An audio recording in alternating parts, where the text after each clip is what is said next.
गीता में अर्जुन को स्वयं भगवान कह रहे हैं कि उस परमेश्वर की शरण में जा, उसके लिए उन संतों के पास जा जो तत्वदर्शी हो। इसी प्रकार हजरत मोहम्मद को उनका अल्लाह कह रहा है कि कोई और पूर्ण परमात्मा है, उसको पाने के लिए उन तत्वदर्शी संत की तलाश कर। वो प्रभु कौन है, ये जानने के लिए कृपया अवश्य सुनिए जगत गुरु तत्वदर्शी संत रामपाल जी महाराज के अमृत वचन। अकेले कबीर साहब इतना तेजों में रूप हो गया उनका, और चंवर अपने आप घूम रहा है सिर पे। जब देखा रामानंद जी ने को तेरा गजब हो रही तो भगवान स्वयं यही तो है मालिक। चरणों में गिर गए। वहीं पर परमात्मा बोले, सुन रामानंद, मैं हूं वो परमात्मा, और जो मुझे यहां देख लेगा वो मुझे भगवान मानेगा, और संसार तो मुझे धानक जुला ही जानता है। अब आप वापस जाइए। एकदम ऐसा किया था, एकदम वापस आया रामानंद की आत्मा, ऐसे फड़क के उठा। अब सामने परमात्मा बैठे। अगर ये स्वप्न न सोचता, कबीर जी सामने ना होते, तेने सोचा मैंने स्वप्न आ गया होगा बैठे बैठे ने। आज जब सामने दिखा, ओए होए, वही बच्चा फिर सामने आ बैठे, चरणों में गिर गए। 104 वर्ष का विद्वान पुरुष, दुनिया महिमा करे उसकी, इस जैसा विद्वान नहीं, इस जैसा ज्ञानी नहीं, चरणों में पड़ गया 5 वर्ष के धानक के बालक के। और क्या कहा, दो ठोर है एक तू, भया एक से दो, गरीबदास हम कारणे तुम आए हो मगजो। बोलत रामानंद जी सुनो कबीर करतारे, गरीबदास सब रूप में तुम ही बोलन हारे। तुम साहेब तुम संत हो, तुम सतगुरु तुम हंस, गरीबदास तेरे रूप बिना और न दूजा अंश। तो पुण्यात्माओं, आंखों देखा रामानंद जी ने बताया कि आप परमात्मा हो, दोनों जगह आप ही काम करते हो। ऐसे गरीबदास जी को परमात्मा लेकर गए थे 10 वर्ष के बालक को, जब छुड़ानी में जन्मे थे ये। उन्होंने वापस आकर के क्या कहा था, हम सुल्तानी नानक तारे दादू को उपदेश दिया, जात दुलाहा भेद न पाया वो काशी माहे कबीर हुआ। हु कबीर, कौन सा कबीर है वो कि अनंत कोट ब्रह्मांड का एक रति नहीं भार, सतगुरु पुरुष कबीर है ये कुल के सर्जनहार। वो कौन कबीर है, हम सुल्तानी नानक तारे दादू को उपदेश दिया, जात दुलाहा भेद न पाया वो काशी माहे कबीर हुआ। ये है वो धानक रूप रहा करता। नानक साहब क्या कहते हैं, गुरु ग्रंथ साहिब के अंदर लिखा है, महिला पहला की वाणी में पृष्ठ नंबर 24 पर, तेरा एक नाम तारे संसार। तेरा यो सतनाम और दो सार नाम है। तेरा एक नाम तारे संसार में एहो आस एहो आधार, और फाई सूरत मुलुक की वेश, ए ठगवाड़ा ठगी देश, खरा सियाणा भोता भारी धानक रूप रहा करता। ये 24 नंबर पृष्ठ पे ये वाणी लिखे तो दास बोलकर सुना रहा। फिर 731 पृष्ठ पे लिखा है कि नीच जात परदेसी, खिन आवे तल जावे, और जाकी संगत नानक रंदा, ये कैसे मोंडा पावे। 1 सेकंड में यहां देखता हूं ये छोटी जात का कहें जिसने, और 1 सेकंड में कहते ऊपर बैठा पावा सतलोक में। फिर 721 पृष्ठ पे कहते हैं नानक जी कि एक अर्ज गुफ्तम पेश तोदर कून करतार, हक्का कबीर करीम तू बे ए परवरदिगार, कि हे सारी सृष्टि को वचन से रचने वाले कून करतार यानी शब्द स्वरूपी परमात्मा, हे हक्का कबीर, वहां स्पष्ट लिखा है सत कबीर, और बे ए परवरदिगार, आप निर्विकार परमात्मा हो। ऐसे ही दादू साहब कहते हैं कि जिन मुझको निज नाम दिया सोए सतगुर हमार, दादू दूसरा कोई नहीं हो कबीर सर्जनहार। तो दादू साहब को भी परमात्मा मिले थे जिंदा महात्मा के रूप में। यानी आज का जो सत्संग था एक तो हम कैसे भक्ति का विश्वास करें, हम जो कर रहे हैं वो खरी है। दो कारण, एक तो हमारे सदग्रंथ जो थ्योरी हमारी वो हमारा आधार है। दूसरा प्रैक्टिकल जिन्होंने किया, प्रैक्टिकली महापुरुषों ने किया। आदरणीय धर्मदास साहिब जी ने, इसी तरह धर्मदास साहिब जी को सचखंड लेकर गए थे, फिर छोड़ा था। ऐसे आदरणीय रामानंद जी को, आदरणीय दादू साहिब को, आदरणीय मुल्कदास साहिब जी को, आदरणीय नानक साहिब जी को, आदरणीय गरीबदास साहिब जी को, आदरणीय गीसादास साहिब जी को, इन सब महापुरुषों ने प्रैक्टिकल देखा मालिक को, और वही जाप किया है इन्होंने वापस जाने के लिए सतलोक में। जो दास आपको दे रहा है वो उसी से आपका मोक्ष होगा।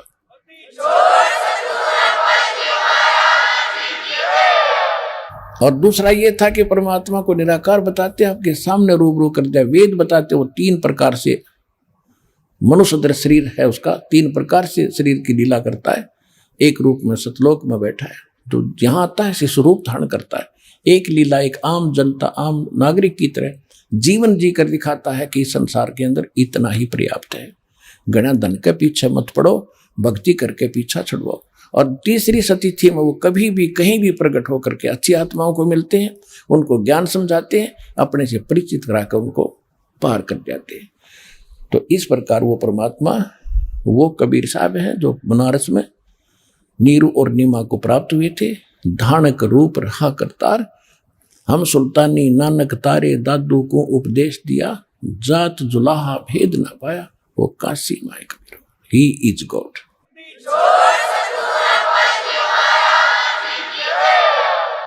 परम पिता परमात्मा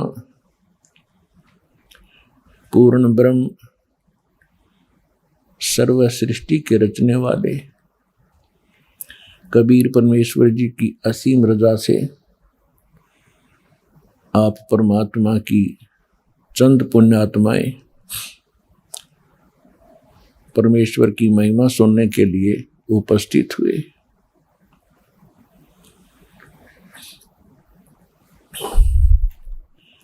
सत्संग में आने से जीव को पता चलता है कि ये मानव शरीर किस लिए हमें प्राप्त हुआ था। मात पिता मिल जाएंगे 184 माँ, सतगुरु सेवा और बंदगी भाई फेर मिलन की ना। परमात्मा हमें याद दिलाते हैं कि ये भोले प्राणी, माता पिता संतान संपत्ति परिवार तो तुझे माता पिता संतान कहते ये अन्य प्राणियों के शरीरों में भी प्राप्त हो जाएगी, क्योंकि हमने अपने मनुष्य जीवन का उद्देश्य इतना ही मान रखा है। जब तक हम सत्संग नहीं सुनते, यथार्थ ज्ञान हमें प्राप्त नहीं होता, हम अपने कुटुंब और माता पिता इस परिवार के ही सभी परंपराओं में मर्यादाओं में अपना निर्वाह करके, इनका पालन करके बड़े गर्व की बात समझते रहे। तो परमात्मा याद दिलाते हैं कि ये माता पिता तो आपको पशु बनोगे, पक्षी बनोगे, कुत्ते बनोगे, वहां माता पिता मिलेंगे, गधे बनोगे, वहां भी माता पिता मिल जाएंगे, लेकिन मनुष्य जीवन के अंदर ही आप सतगुरु सेवा और भक्ति प्राप्त कर सकते हो। तो सत्संग में आने से प्राणी को ज्ञान होता है कि मनुष्य जीवन का उद्देश्य क्या है। कहते हैं सतगुरु के दरबार में जाइयो बारंबार, भूली वस्तु लखा देवे है सतगुरु दातार। जब तक हम सत्संग में नहीं आते, हम परमात्मा को भूल चुके होते हैं। कभी आपत्ति आती है तो हम याद कर लेते हैं, और जब आपत्ति टल जाती है तो हम केवल बकवाद याद करते हैं, जो मनुष्य जीवन का कोई उद्देश्य भी नहीं होता, वो विषय भी नहीं होता। तो क्या बताते हैं परमात्मा, भाई दुख में सुमरण सब करे, सुख में करे ना कोई, जय सुख में सुमरण करे, तो दुख कहूँ को होवे। कबीर सुख में सिमरण किया नहीं, दुख में करते याद, कहे कबीरता दास की, कौन सुने फरियाद। मानुष जन्म पाए कर जय नहीं रटे हरि नाम, जैसे कुआ जल बिना बनवाया क्या काम। मानुष जन्म दुर्लभ है ये मिले न बारंबार, तरवर से पत्ता टूट गिरे वो बोर न लगता डर। राम रटत दारिद्र भलो, राम रटत निर्धन भलो, टूटी घर की छान, वो सुंदर महल किस काम के, जहाँ भक्ति नहीं भगवान। राम रटत कोढ़ी भलो, चू चू पड़े जो चाम, वो सुंदर शरीर किस काम का, जा मुख नाही नाम। कबीर जिव्या तो वाहे भली, जो रटे हरि नाम, नहीं तो काट के फेंक दियो, ये मुख में भलो ना चाम। राम रटत कन्या भली, और साकट भलो न पूत, जैसे छेरी के गल में गलथना, जिसमें दूध ना मूत। परमात्मा कहते हैं कि ये प्राणी आपत्ति के समय परमात्मा को याद करते हैं। सुख होता है जो भगवान को भूल जाते हैं। यदि सुख में भी भगवान को आप याद करोगे तो आपत्ति नहीं आएंगी। फिर कितना महत्व बताया है भगवान की भक्ति का, कि मनुष्य जीवन ये बार बार प्राप्त नहीं होगा। एक बार आपके हाथ से ये छूट गया तो ऐसे समझो जैसे वृक्ष से पत्ता टूट के गिर जाता है, पुनः स्थापित नहीं हो सकता। फिर क्या बताते हैं कि बिना भक्ति के ये प्राणी जो संसार छोड़कर जाता है, अंत समय में इसको सारे जीवन में जो जोड़ा था, इकट्ठा किया था और जो परिवार बना था, वो बहुत याद आता है। सारा जीवन परिवार के पोषण में, दुनिया के शोषण में और अपने कोठी बंगले बनाने में खो दिया।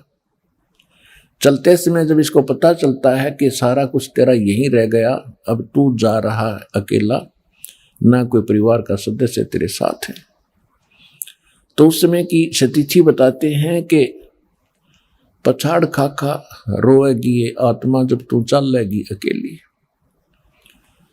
कहते टक्कर मार मार कर, डकरा डकरा कर रोती है ये आत्मा जब यम के दूत इसको घसीट कर ले जा रहे होते। इसका सारा कुछ यहीं रह जाता है जो सारे जीवन में इसने जोड़ा था, जिसको ये अपना माने हुए था। तो परमात्मा याद दिलाते हैं कि काया तेरी है नहीं, ये माया कहां से हो,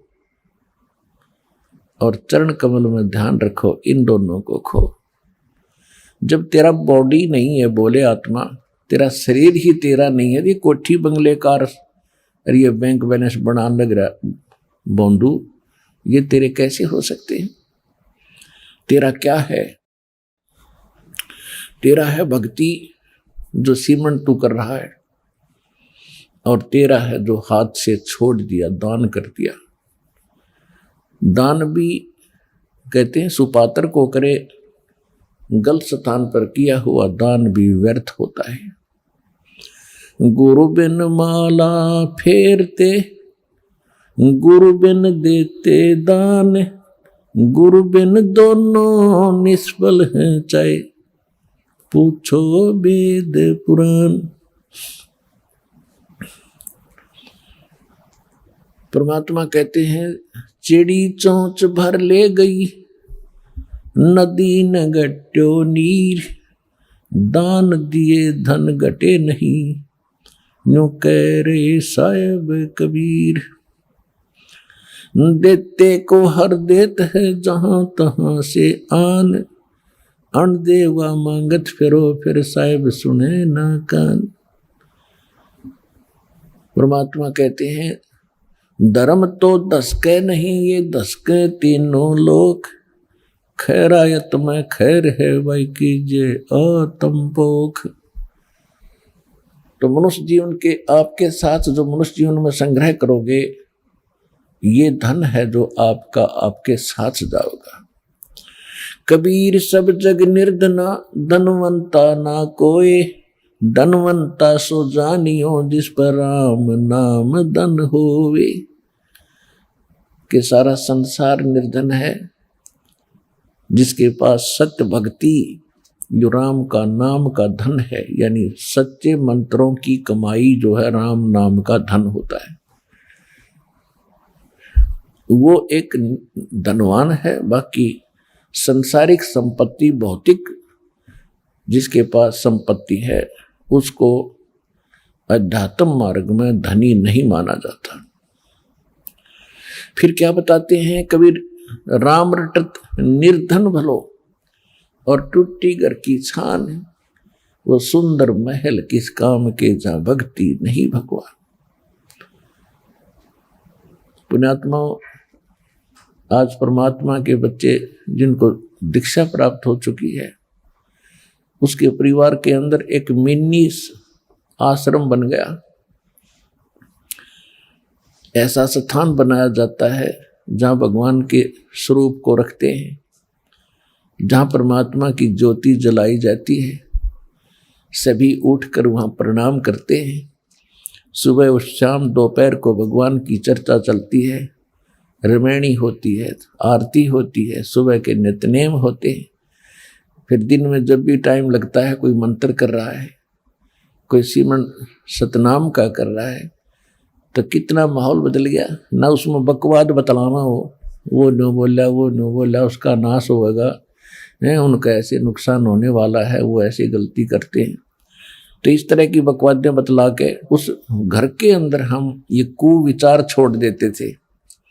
फिर वो कुविचार हमारे मस्तिष्क में टकराते रहते थे, हमें डिस्टर्ब रखते थे, शांति नहीं होने देते हैं। और जब परमात्मा की महिमा और अमृतवाणी जब स्टार्ट होती है, तो कुविचार ऊपर चले जाते हैं और सुविचार उस घर में धीरे धीरे स्थापित होने लग जाते हैं। फिर घर में शांति शुरू हो जाती है। ये तरीका है। अब कहीं भी परमात्मा की चर्चा नहीं, सुबह उठते या तो न्यूज़पेपर पढ़ देंगे जिनमें कोरी झूठ बकवाद भर रखी होती है, समाचार पत्र, या टीवी चलाएंगे, समाचार सुन लेते हैं, सारा दिन बकवाद गड़े, या फिर फिल्म देखेंगे। तो जब तक प्राणी के पूर्व जन्म के शुभ संस्कार चलते हैं, तब तक वो कुछ भी करता रहे, और सपने में भी भगवान याद ना करो, उसको सारे सुख मिल रहे होते हैं। तो संसार ये देखता रहता है, भगत भी डिस्टर्ब हो जाते हैं कि हम भक्ति भी कर रहे हैं, हमें आपत्तियों का फिर भी कोई ना कोई सामना करना पड़ जाता है, और दूसरा व्यक्ति सारा दिन बकवाद करते हैं, शराब पीते हैं, ताश खेलते हैं, राजनीति में बड़े रहते हैं, और कोई भी बुरे काम की कोई टाल नहीं उनके, और वो फिर भी सुखी है। तो इसको देखकर विचलित ना होना, परमात्मा के बताए इस पॉइंटों को, बिंदुओं को ध्यान से सोचना। तो वो पिछले जन्म के पुण्यकर्मी प्राणी हैं, और जब तक उनके पुण्य चलेंगे, वो कितने को वध करो, उनको कोई हानि होने वाली नहीं है। और जब उनके पुण्य समाप्त होंगे, फिर पाप कर्मों का दौर शुरू होगा। फिर देखना उनके घर में के कैर टूटेंगे। और आप के ऊपर भक्ति करते करते भी दिक्कत आ रही है, तो अगर भक्ति ना करते तो आपका तो सर्वनाश हो जाना था। विचार कीजिए, जैसे आप जी ने सर्दी के मौसम में कंबल ले रखा है या स्वेटर पहन रखी है और सर्दी फिर भी लग रही है, तो ये ना सोचना कि आप उस स्वेटर ने आपका बचाव नहीं कर रखा। अब जैसे यहाँ भक्त कई कहते हैं जी हमने पाठ भी करवा लिया, जोत भी बोल दी, चौथी हाजरी भी लग गई, अभी तक हमें कोई विशेष लाभ नहीं हो पा रहा। ये तो हो ही नहीं सकता कि जब आप इतना कर्म कर रहे हो भक्ति का तो कोई लाभ ना हो। ये तो आपकी अनजान सोच है, बालक बुद्धि है। अब जैसे सर्दी का मौसम है, किसी ने स्वेटर पहन ली और फिर भी उसको सर्दी लग रही है, तो ये ना सोचना कि स्वेटर ने अपना काम ना कर रखा।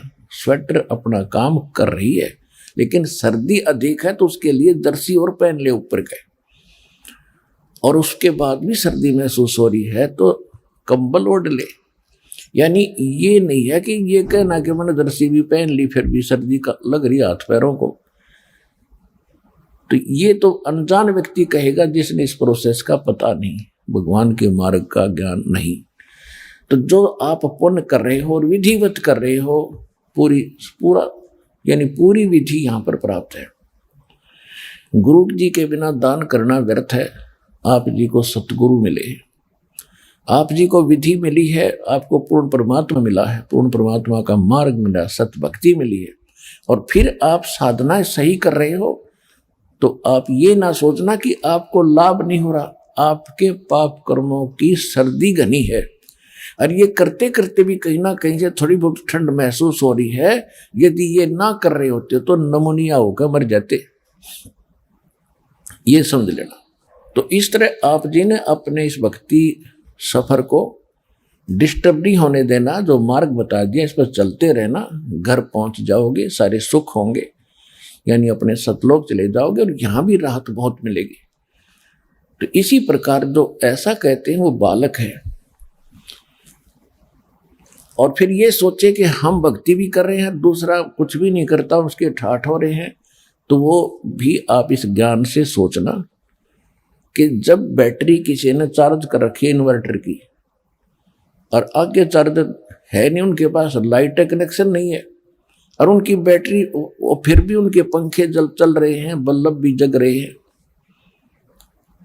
तो इससे अंडरस्टूड है, अनजान से अनजान व्यक्ति आजकल समझ सकता है कि वो बैटरी कितने दिन चलेगी। एक दिन एंड होगा और फिर अंधेरे में बैठेंगे, वे गर्मी में मरेंगे। इसी प्रकार जब तक पुण्य कर्मों की बैटरी चार्ज है पूर्व जन्म की, तब तक वो आपको सुखी दिखाई देते हैं, चाहे कितने खोटे खोदो, और आप अच्छे भी कर रहे हैं और फिर भी महसूस करते हो हम दुखी। आप दुखी नहीं हो, आपके ऊपर तो ना जाने के कहर टूटना था, भगवान ने आपकी रक्षा कर रखी है। तो इस करके संसार की तरफ ना देख करके परमात्मा के इस ज्ञान को आधार बना के इस भक्ति मार्ग में चलना। राम रटत कोढ़ी भलो, चू चू पड़े जो चाम, ये सुंदर शरीर किस काम का, जा मुख नाही नाम। कहते हैं चाहे कितना बीमार व्यक्ति हो, रोगी हो, कोट भी लगा हो, यदि वो भक्ति करता है, सत्य भक्ति करता है, तो उसका रोग भी ठीक होगा, उसको मोक्ष भी मिलेगा। और जो सुंदर शरीर है, सारा दिन इसे के अपने देख रेख में इसी के गर्व करते हैं और भक्ति करते नहीं, कहते वो सुंदर शरीर किस काम का, जा मुख ना ही नाम। फिर कहते राम रटत कन्या भली, और साकट भलो न पूत, बकरी के गल में गलथड़ा, जिसमें दूध न मूत। क्योंकि हमारे समाज में पुत्र को ज्यादा महत्व दिया जाता रहा है बिना ज्ञान के। वैसे पुत्र और पुत्री में हमें कोई भेद नहीं होना चाहिए, सब परमात्मा की आत्माएं हैं, अपने अपने संस्कार सब साथ लेकर आते हैं। फिर भी उस समय जो परमात्मा ये ज्ञान दिया करते थे कबीर भगवान, तो उस समय क्या कहा करते कि बेटी सत्संग में नहीं जाएगी, बेटे बेशक चले जाओ। लेकिन रिवाज तो थी नहीं भक्ति की, वैसे को दुख में वैसे कोई साधु संत के पास चले जाते थे झाड़ा धूड़ा लवाने के लिए। फिर भी परमात्मा याद दिलाते हैं कि राम रटत कन्या भली, भक्ति अगर बेटी कर रही है उस बेटे से 100 गुना अच्छी है जो भक्ति नहीं करता। वो बेटा कैसा है, जैसे बकरी के गल में एक थन जैसी खाल लटका करे, थन जैसी।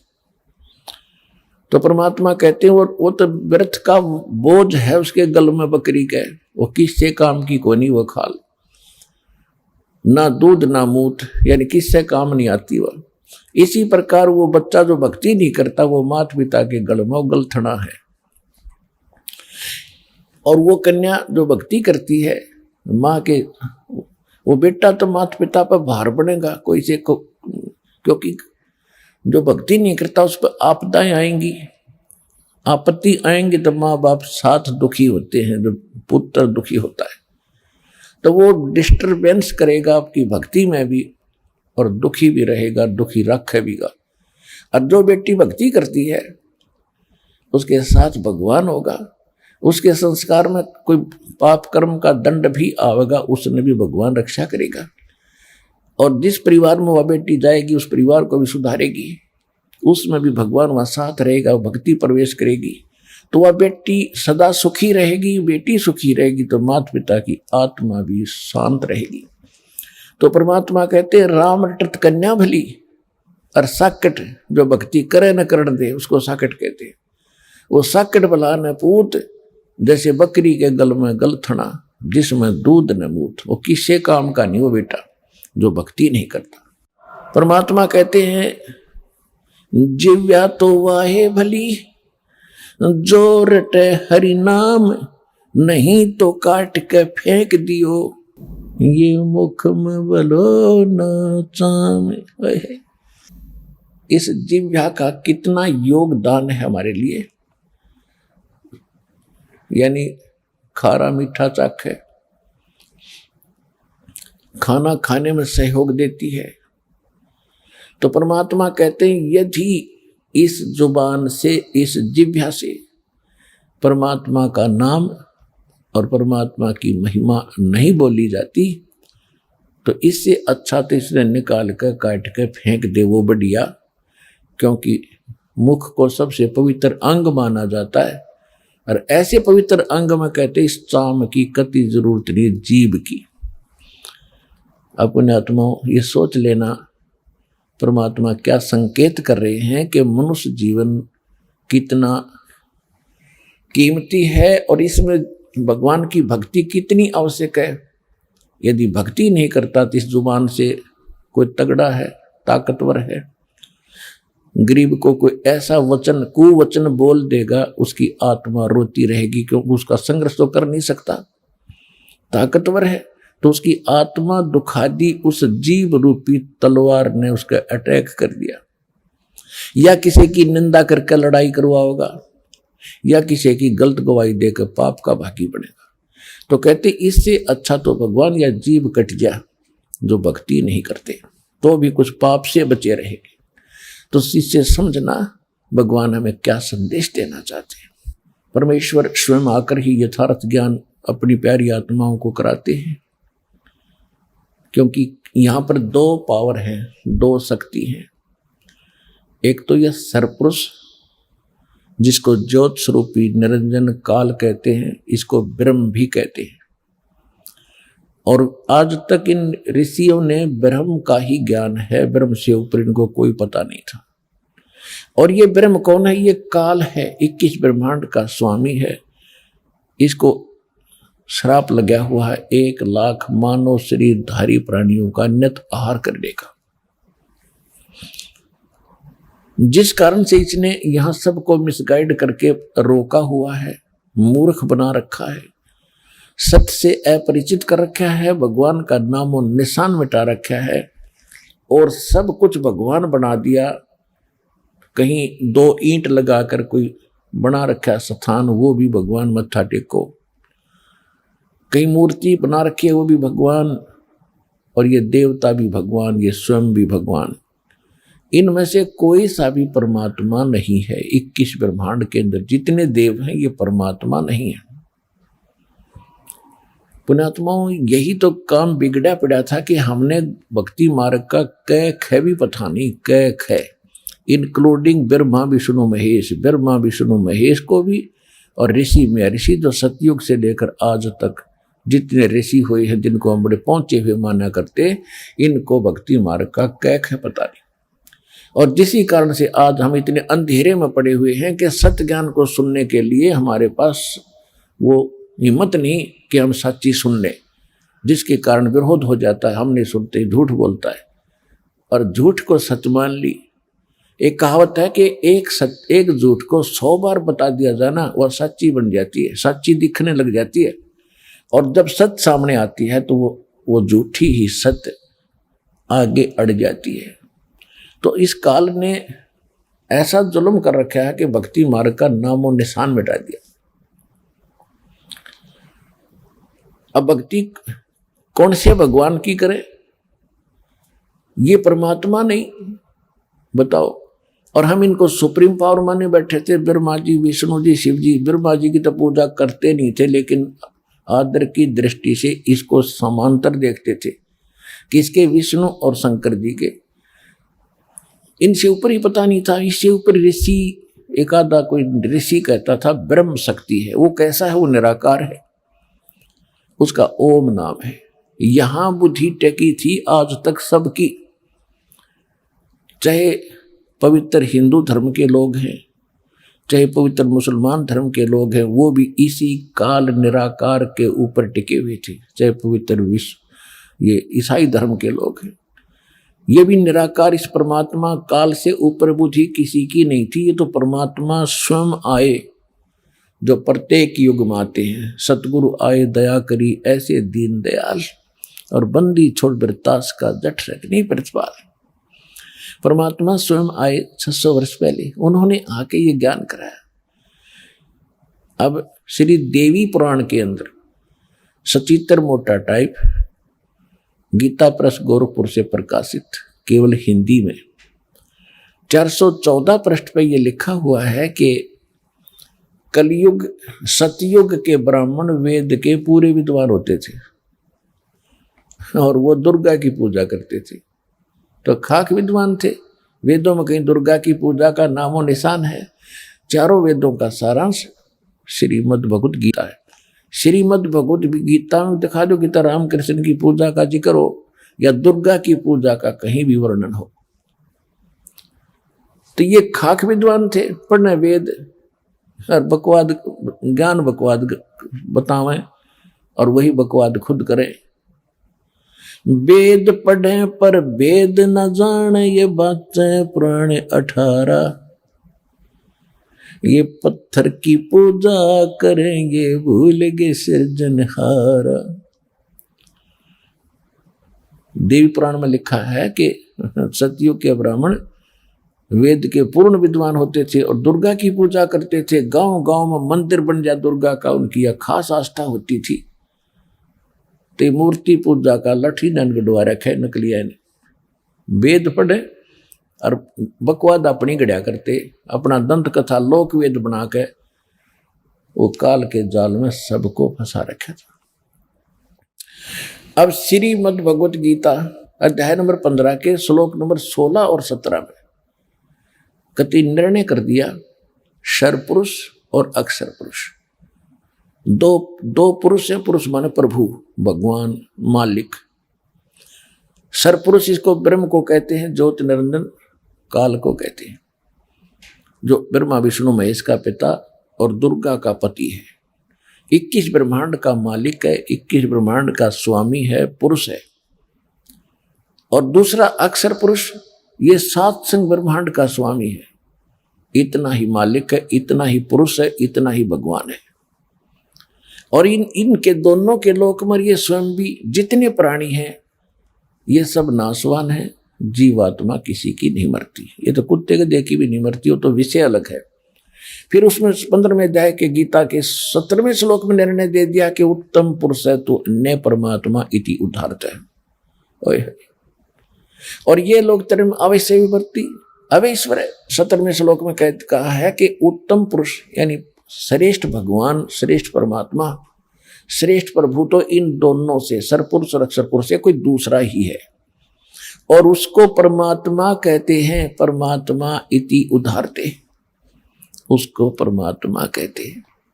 परमात्मा का अर्थ है दुख ना दे सुख ही दे। तो सतलोक के अंदर जहां से हम आए थे और जहां की हम अब प्रयत्न कर रहे हैं जाने की, जहां को हम जाने की प्रेरणा कर रहे हैं, वहां दुख नहीं है, वहां मृत्यु नहीं है, वहां मर्दवस्था नहीं है, किसी भी प्रकार का किसी वस्तु का अभाव नहीं है। तो कहने का भाव ये है कि उसमें लिखा है कि उत्तम पुरुष यानी पुरुषोत्तम, पुरुषोत्तम तो कोई और है, श्रेष्ठ भगवान को पुरुषोत्तम का, और उसी को परमात्मा कहा जाता है। और तो परमात्मा भी को नहीं, परमात्मा का अर्थ है श्रेष्ठ आत्मा जो केवल सुख दे दुख ना दे किसी को। फिर और जो तीनों लोकों में प्रवेश करके सबका धारण पोषण करता है। एक लोक तो हो गया 21 ब्रह्मांड का अक्षेत्र सरपुरुष का, दूसरा लोक हो गया अक्षर पुरुष का 7 संग ब्रह्मांड का क्षेत्र, और तीसरा लोक है सतलोक, और ऊपर के जितने 4 लोक हैं ऊपर, सतलोक, अलखलोक, अगम और अनामी अकेलोक, वो चारों मिलकर एक लोक कहलाता है। अविनाशी लोक है वो सारा। तो इस तीनों लोकों में प्रवेश करके जो सबका धारण पोषण करता है वही पूर्ण परमात्मा है। और जब हम एक ब्रह्मांड की बात करेंगे तो 3 लोक ये अलग हो जाते हैं, पृथ्वी लोक, पाताल लोक और स्वर्ग लोक। ये लोक तो एक मतलब ब्रह्मांड के अंदर ये भी लोक कहलाते हैं। तो जो प्रसंग चल रहा है उसी पर आते हैं। तो इसमें 15वें अध्याय के 17वें श्लोक में कहा है कि वो वास्तव में अविनाशी परमात्मा है, और भगवान उसी को परमात्मा कहते हैं, और तो परमात्मा भी नहीं है। श्री शिव पुराण के अंदर रुद्र संहिता में, रुद्र संहिता के अंदर यो काल जो है ब्रह्मा विष्णु महेश का आपस में झगड़ा हो गया। इस बात पे भ्रमित होकर ब्रह्मा जी कहते हैं कि मैं सबका रचयिता हूं, मैं सबका उत्पत्ति करता हूं, और भ्रमित होकर विष्णु जी को ये भ्रम है कि मेरी नाभि कमल से ब्रह्मा जी की उत्पत्ति हुई।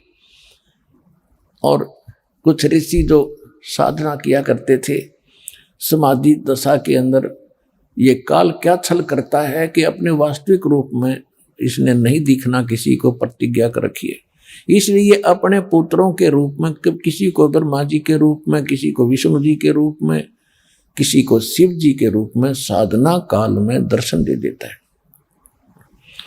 जिसको ब्रह्मा के रूप में दर्शन दिए तो उसने सब जगह गुण गा दिए कि ब्रह्मा जी प्रजापिता हैं, यही खुद मालिक है, मैंने समाधि में देखा। इससे ब्रह्मा जी की महिमा होगी। किसी को विष्णु जी के रूप में दर्शन दे दी साधना में, तो उसने विष्णु जी को भगवान बता दिया। 10-20 को विष्णु जी के रूप में दर्शन दे दिए, 10-20 को ब्रह्मा जी के रूप में, 10-20 ऋषियों को दे दिए शंकर भगवान के रूप में। तो इन सभी ने अलग अलग इन्हीं देवताओं को सुप्रीम पावर मान लिया गलती से। ये है काल भगवान जो छल छिद्र छल करता है इनके साथ, सच से परिचित नहीं होने देता किसी को। आज तक ब्रह्मा विष्णु महेश को पता नहीं हमारा बाप कौन है, ये तो परमात्मा ने आके बताया कि इनके माता पिता कौन कौन है। तो जो प्रसंग चल रहा है कि उसमें क्या कहते हैं, विष्णु और ब्रह्मा जी का आपस में इसी बात पर युद्ध हो गया। ब्रह्मा जी कहते हैं मैं तेरा बाप, विष्णु जी कहते हैं मैं तेरा बाप। जब इन दोनों का युद्ध हो गया तो बीच में इसने काल ने एक स्तंभ खड़ा कर दिया तेजों में। फिर ये लड़ना तो भूल गए, उसके और छोर को खोजने लगे। लंबी कहानी है, लेकिन उसी समय वो प्रकट हो गया वहां पर अपने पुत्र शंकर के रूप में। इन दोनों को समझाता है कि तुमने गलती से अपने आप को भगवान मान लिया, यू आर नॉट गॉड, तुम ईश नहीं हो। ये क्या कहता है, ये सब मेरा है, मैं यहाँ का ईश्वर हूं। तो यहां सूक्ष्म वेद में परमात्मा ने निर्णय दिया है कि मुल्ला माया मग में बैठी, मग माने रास्ते में, और हंसा चुन चुन खाई, ये ज्योत स्वरूपी कह निरंजन मैं ही करता भाई। एक न करता दो ना करता नौ ठहराए भाई, और 10 माह भी धुंधर में मिल जा सत्य कबीर दुहाई। गरीबदास जी को जो ज्ञान प्राप्त हुआ, भगवान को देखा जाना, उसके पश्चात अपनी अमृतवाणी में कहा है कि ये ज्योत स्वरूपी यो काल कहता मैं ही परमात्मा हूं, और एक न करता दो ना करता 9 बना दिए भाई। 9 तो जा लिए इनके उछल कूद मचा के, और 10 माह भी ऐसे ही चला जाएगा, मृत्यु को प्राप्त होगा। एक सत कबीर दुहाई कि केवल एक कबीर परमात्मा जो है ये है अविनाशी परमात्मा, ये परमात्मा नहीं है। ये ब्रह्मा विष्णु महेश को तो ज्योति निरंजन ही रिजेक्ट करता है कि तुम परमात्मा नहीं हो, तुम भगवान मालिक नहीं हो।